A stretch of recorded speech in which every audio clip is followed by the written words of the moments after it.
Hello, I'm Father Anthony Cicada, and welcome to broadcast number 7 for the Philothea Press bestseller, Work of Human Hands, A Theological Critique of the Mass of Paul VI, by the Reverend Anthony Cicada. To order Work of Human Hands and to read excerpts, visit www.philotheapress.com. Chapter 7, Art, Architecture, Furnishings, Ready for Assembly.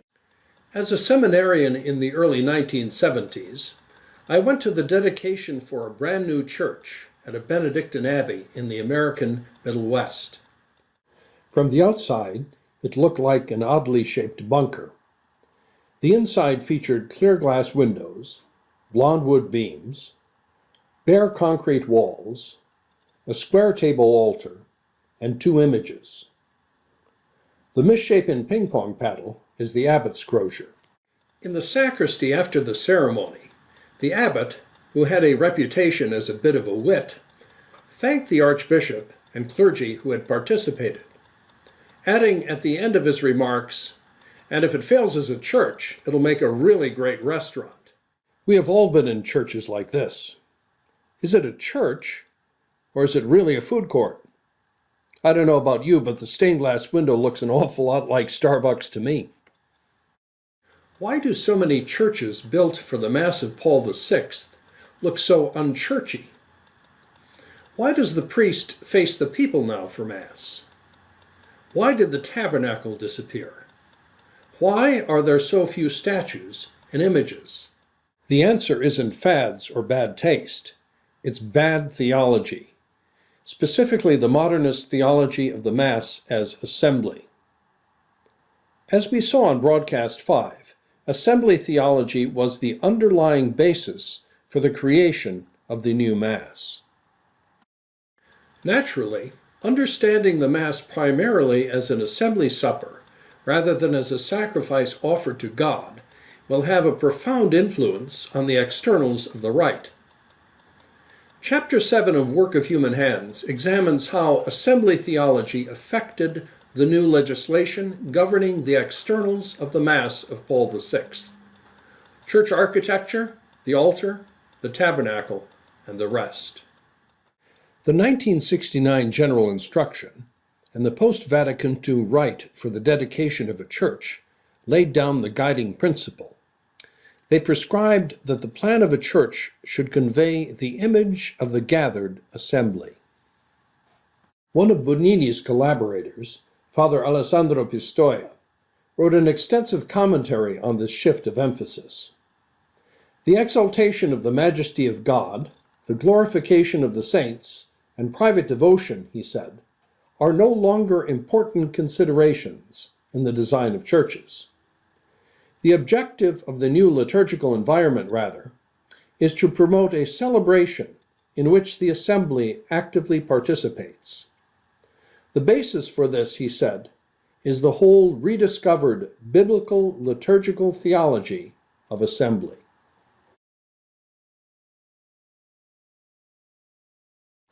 One of the most striking features of the post-Vatican II liturgical changes, and one intimately linked to assembly theology, was Mass celebrated facing the people, which was adopted everywhere after Vatican II.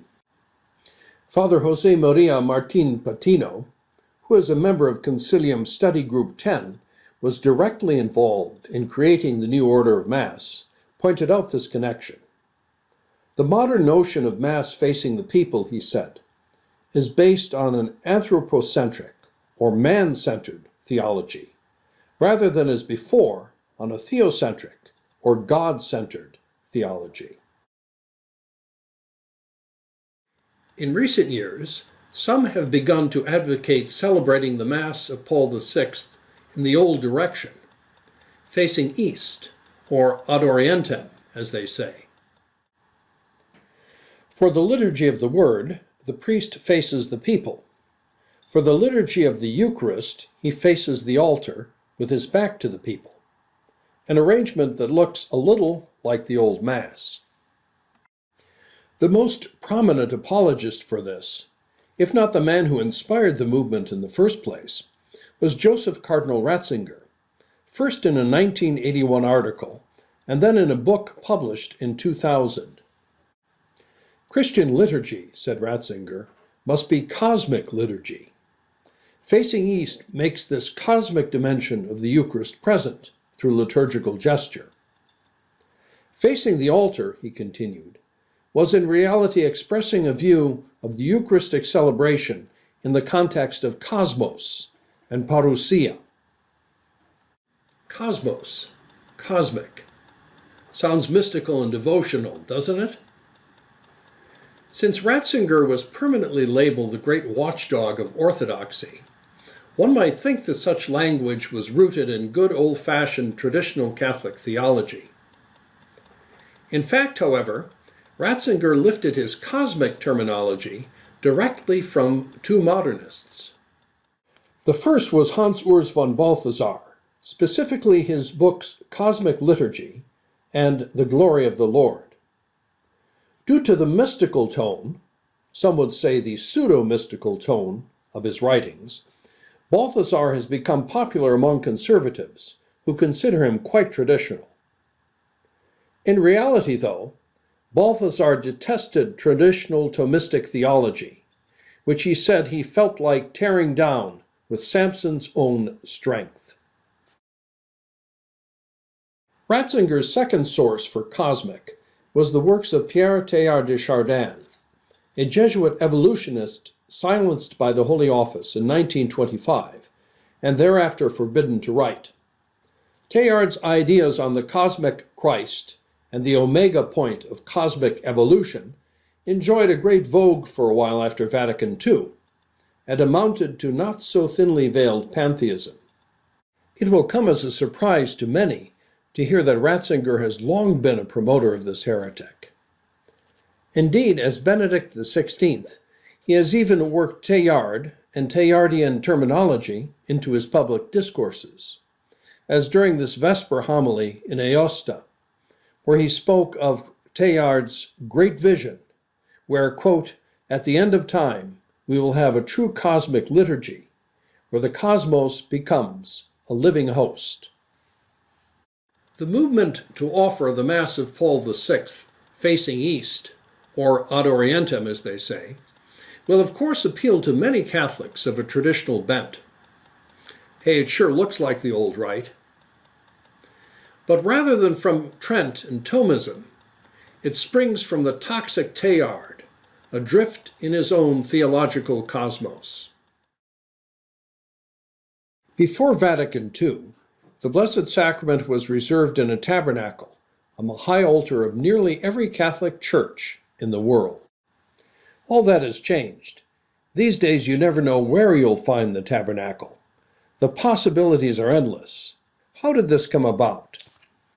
Vatican II prescribed a revision for church laws dealing with sacred art and furnishings, including the placement of the tabernacle. So, a series of post-Vatican II laws first forbade the celebration of Mass on an altar with a tabernacle, then removed the tabernacle from a prominent place in the sanctuary, and finally consigned it to a separate chapel. The Benedictine Abbey restaurant church we mentioned put the tabernacle in this little sacrament cave. The new legislation explained that the prohibition against celebrating Mass on an altar where the Blessed Sacrament was reserved was based, quote, on grounds of sign value, unquote, because Christ is present in the assembly, in Scripture, in the homily, in the minister, and only then under the Eucharistic elements. Modernist assembly theology, in other words, dictates the exile of the tabernacle. the same assembly theology behind the definition of the Mass in Article 7 of the 1969 General Instruction.